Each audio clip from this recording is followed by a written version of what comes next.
Hello বন্ধুরা, তোমরা যারা তোমাদের জিমেল দিয়ে ভেরিফাই আইডি খোলা, অনেক কিছু খোলা, তোমরা কিভাবে বুঝবা তোমাদের জিমেল কয়টি ডিভাইসে লগ ইন আছে? এর জন্য প্রথমত তোমাদের জিমেল অপশনে ঢুকতে হবে। ঢোকার পর একটু লোডিং নেবে, যেমনটা দেখতে পাচ্ছ। লোডিং নেওয়ার পর উপরে ডাইন দিকে দেখবা যে তোমাদের জিমেলের লোগো শো করবে। যেমনটা দেখো, আমার জিমেলের লোগো শো করছে, যে আমার ছবি শো করছে। এখানে ম্যানেজ অ্যাকাউন্টে ঢুকবা। ক্লিক করার পর নিচে দেখবা লোডিং নেওয়ার পর লোডিং নিতেছে। লোডিং নেওয়ার পর নিচে দেখবা যে সিকিউরিটি অ্যান্ড সাইন ইন খুঁজে বের করবা।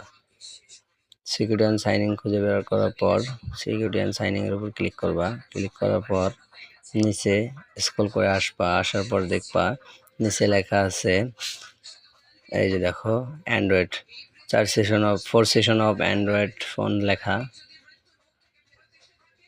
এখানে চাপ দিলে একটু লোডিং নেবে। দেখো কয়টি ডিভাইসে লগ ইন আছে আমার ফোন এখানে দেখাইতেছে। আমার ফোন অনলি আমার ফোনেই লগ ইন আছে, তাই নিচেরগুলোকে বিসর্গ চিহ্ন দেখাচ্ছে। ভিডিওটা দেখে যদি ভালো লাগে থাকে আমার চ্যানেলটি সাবস্ক্রাইব এবং ভিডিওতে একটি লাইক দিয়ে পাশে থাকবেন। ধন্যবাদ।